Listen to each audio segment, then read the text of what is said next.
इस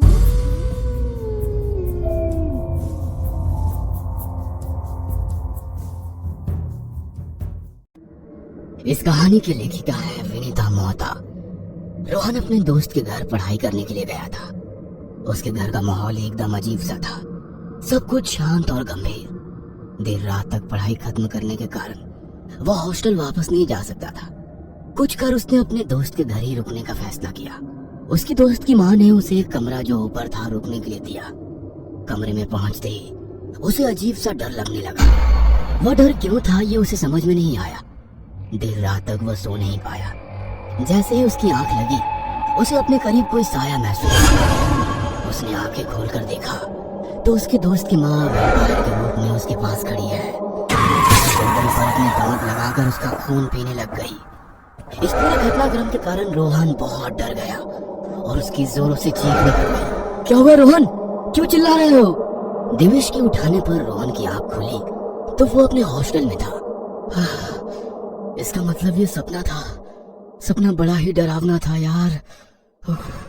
अरे क्या हुआ बोलो ना।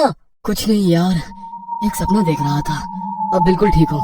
कहा था ना सोते समय भूत की फिल्म मत देखा करो, मगर तुम मेरी सुनती ही नहीं हो।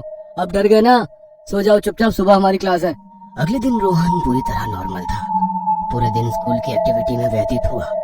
रात को थक कर जैसे ही उसने बिस्तर पर अपनी आंखें बंद करी, कुछ देर बाद उसे वापस वही सपना आने लगा। डर के कारण दोबारा उसकी चीख निकल गई। क्या हुआ? देवेश फिर वही कल रात वाला सपना। कहते हुए रोहन डर के कारण पसीना पसीना हो रहा था। अरे परेशान मत हो, ये एक सपना ही तो है, सो जाओ, कुछ नहीं होगा। मगर उस रात के बाद रोहन कभी भी चैन की नींद नहीं सो पाया। हर रात उसे वही सपना आता। उसे समझ नहीं आ रहा था कि आखिर उस सपने का उसकी जिंदगी से क्या कनेक्शन है। वही डरावना सा घर, वही कमरा और वही उसकी माँ वैम्पायर बनकर उसके सामने खड़ी होती थी।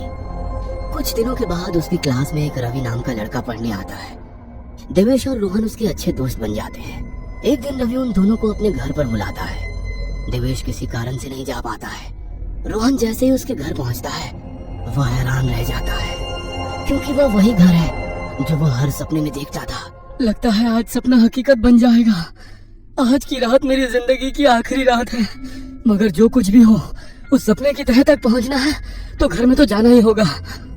डरते हुए रोहन रवि के घर के अंदर जाता है। अंदर पहुंचकर रोहन रवि के परिवार से मिलता है, लेकिन वो तो सपने के परिवार से उल्टे थे। रवि का परिवार हंसमुख और मिलनसार था। कुछ देर बाद सब लोग खाना खा लेते हैं और रोहन बहाना बनाकर उसके घर में रुक जाता है। रोहन को रुकने के लिए वही ऊपर का कमरा मिलता है। रोहन उस कमरे में जाता है तो सामने वही औरत की फोटो लगी थी जो उसे सपने में नजर आती थी। वह तस्वीर उतार कर देखता है तो उस पर रतिबाला लिखा था। रवि, ये कौन है? ये इस घर की पुरानी मालकिन है। दादाजी ने इनसे ही घर खरीदा था। क्या तुम ये तस्वीर रात के लिए यहाँ से हटा सकते हो? हाँ, क्यों नहीं। रवि तस्वीर हटा देता है और उसे स्टोर रूम में ले जाकर रख देता है। रोहन कुछ देर तक रवि से बातें करता रहा, फिर दोनों उसी कमरे में सो गए। आधी रात को तेज बिजली कड़कने लगी और दूर कहीं उल्लू के रोने की आवाज आ रही थी। बिजली की गड़गड़ाहट से रोहन की नींद खुल गई तो रतिबाला उसके बिस्तर के पास खड़ी थी। डर के कारण रोहन की चीख निकल गई। क्या हुआ? तुम क्यों चीख रहे हो? यहाँ पर अभी कोई था। रवि ने चारों ओर नजर दौड़ाई पर वहाँ पर कोई नहीं था। शायद तुम्हें वहम हुआ होगा। रोहन सारी ओर देखने लगा तो उसे भी रतिबाला कहीं नजर नहीं आई, लेकिन तभी उसकी दोबारा चीख निकल गई। उसने रवि को दीवार की ओर इशारे से कुछ दिखाने की कोशिश की। सामने का नजारा देखकर रवि भी चौंक गया। रतिबाला की तस्वीर वहीं पर टंगी हुई थी। उन्हें समझ नहीं आया कि जो तस्वीर वे लोग स्टोर रूम में रखाए थे तो वापस ऊपर कैसे आ गई। दोनों सारी रात सो नहीं पाए। रोहन ने अपने लैपटॉप खोले और रतिबाला के बारे में सर्च करने लगा। अचानक उसकी निगाह गूगल पर रतिबाला की तस्वीर पर गई। वहाँ पर लिखा था रतिबाला एक नर पिशाच। वहाँ पर उसके बारे में सिर्फ ऐसा लिखा था कि बिहार के पटना के पास एक छोटे से गांव में रतिबाला नाम की लड़की रहती थी। शुरुआत में तो वो बहुत नॉर्मल लगती थी, मगर धीरे धीरे गांव के लोगों में चर्चा होने लगी कि उसके ऊपर किसी बुरे साए का प्रकोप है। उसके हम उम्र बच्चों ने उसे कई बार कुत्ते, बिल्ली या फिर जिंदा मुर्गे को खाते हुए देखा था। गांव के लोगों ने जब उसका विरोध करना शुरू किया तो वो वहां से गायब हो गई। इससे ज्यादा उसके बारे में कुछ नहीं लिखा था। रोहन ने उसके बारे में जानने का फैसला लिया। वो उसके गांव जा पहुंचा। गांव पहुंचने पर भी जितना उसे नेट पर पढ़ने को मिला था उतना ही वहां के लोगों को पता था। इससे ज्यादा किसी को कुछ नहीं पता था। ये रतिबाला और मेरा क्या संबंध है? वो मेरे ही सपनों में क्यों नजर आती है? रोहन अपनी कार से वापस अपने शहर लौट रहा था। अचानक उसकी कार रास्ते में एक घर के सामने रुक गई। घर बहुत ही पुराना सा था। अब ये और क्या मुसीबत है? कार चलते चलते अचानक क्यों रुक गई? रोहन ने घर की ओर देखा तो ना जाने कि सम्मोहन ने उस घर की ओर खींचा चला गया। दरवाजे को जैसे धक्का दिया तो दरवाजा अपने आप खुल गया। रोहन अंदर दाखिल हुआ तो पूरे घर की सजावट बहुत ही अजीब सी थी। कटे हुए सर, मरे हुए जानवरों की तस्वीरें, शमशान की तस्वीरें। सजावट देखकर रोहन को यकीन हो गया कि ये कोई सामान्य घर नहीं है। वो बाहर जाने वाला था कि उसके पैर अपने आप सीढ़ियों की ओर बढ़ने लगे। नीचे से ही चले जाओगे? ऊपर आकर हमसे मिलोगे नहीं? कौन है? मुझे कौन बुला रहा है? एक बार ऊपर तो आकर मिलो। तुम्हारे सारे सवालों के जवाब तुम्हारे पास होंगे। रोहन सम्मोहित होता हुआ उस आवाज की ओर बढ़ने लगा। सामने कमरे में एक महिला बैठी थी जिसके लंबे बालों से उसका पूरा चेहरा ढका हुआ था। कौन हो तुम? उस महिला ने जैसे ही अपना चेहरा ऊपर किया, रोहन डर के कारण 2 कदम पीछे हट गया।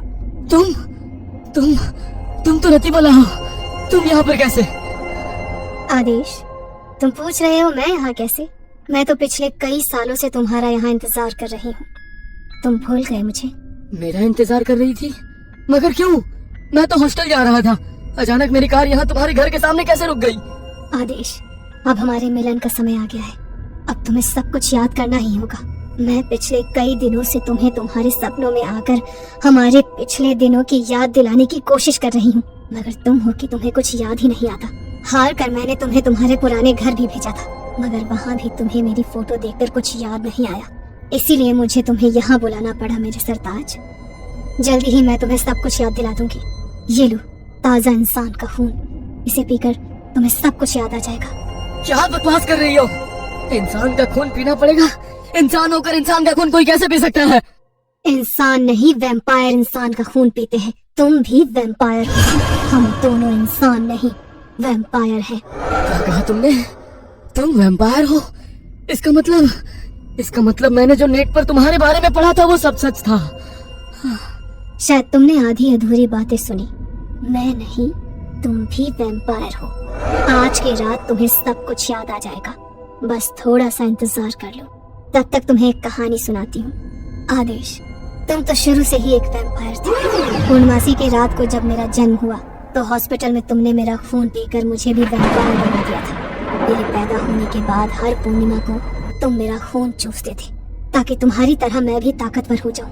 बचपन से ही वैम्पायर होने के कारण माँ के दूध की जगह मैं माँ का खून पीकर ही पली बढ़ी हूँ। माँ तिल तिल सूख रही थी, मगर किसी को पता ही नहीं चला कि ये क्यों हो रहा है। बड़े होने पर कभी कुत्ते का और कभी बिल्ली का खून पीने लगी। बाकी सब तो तुम्हें मेरे बारे में पता ही है। आगे की कहानी सुनाती हूँ। अपने घर से गायब होने के बाद मैं तुम्हारे साथ तुम्हारे घर चली गई थी, जो तुम्हें सपनों में दिखता था। हम दोनों रात को वेश बदलकर आसपास के बच्चों का खून चूसते थे। जब इंसानों को इसके बारे में पता चला तो हमें वो घर छोड़ना पड़ा और फिर हम जंगल में आकर बस गए। धीरे धीरे यहाँ जंगल में पूरी बस्ती हो गई थी।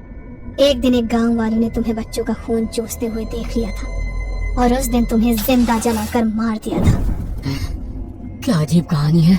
कहानी नहीं, हकीकत है। हमारी दुनिया का नियम है, जब कोई पिशाच इंसान द्वारा मार दिया जाता है तो उसे इंसान के रूप में दोबारा जन्म लेना होता है। इसीलिए तुम इंसान के रूप में जन्म लिए हो, मगर अब तुम 18 साल के हो गए हो, तो तुमको वापस पिशाच बनाने की जिम्मेदारी मेरी है। तुम्हें इसीलिए अप्रत्यक्ष रूप से याद दिलाने की सारी कोशिश कर रही थी मैं, मगर अब मैं तुम्हें सब कुछ प्रत्यक्ष रूप से याद दिला दूंगी। तुम्हें सब कुछ याद आ जाएगा। तुम भी मेरी तरह इस दुनिया में राज करोगे। हम दोनों मिलकर इस दुनिया को वैम्पायर वर्ल्ड में बदल देंगे। नहीं, ये नहीं हो सकता। मैं इंसान हूँ, इंसान ही रहूंगा। तुम इंसान नहीं, पिशाच हो और तुम्हें दोबारा पिशाच बनना ही होगा। रतिबाला उसका हाथ पकड़कर एक कमरे में ले गई। कमरे में शैतान की तस्वीर लगी हुई थी। सामने हवन कुंड बना हुआ था। कमरे में जाते ही रोहन मानो सम्मोहित हो चुका था। कमरा पूरी तरह अंधेरे में डूबा हुआ था। पूर्णमासी के दिन चंद्रमा की रोशनी उस कमरे के अंदर आ रही थी और रतिवाला जैसा जैसा कह रही थी वैसा वैसा रोहन कर रहा था। रोहन ने रतिवाला के कहने पर शैतानी देवताओं की पूजा करनी शुरू कर दी। चांद की रोशनी जैसे जैसे बढ़ रही थी वैसे रतिवाला पूजा भी करती जा रही थी। जैसे ही चांद आसमान के बीचों बीच आया, रतिवाला ने रोहन को खून से नहलाना शुरू कर दिया। कुछ देर बाद रोहन बेहोश हो गया।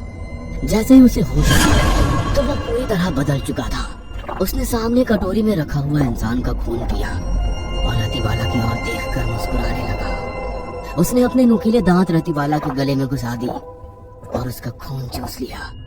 कुछ देर बाद रतिवाला बेहोश हो गई। जब उसे होश आया तो वह मुस्कुराकर बोली, स्वागत है वैम्पायर वर्ल्ड में मेरे सरताज।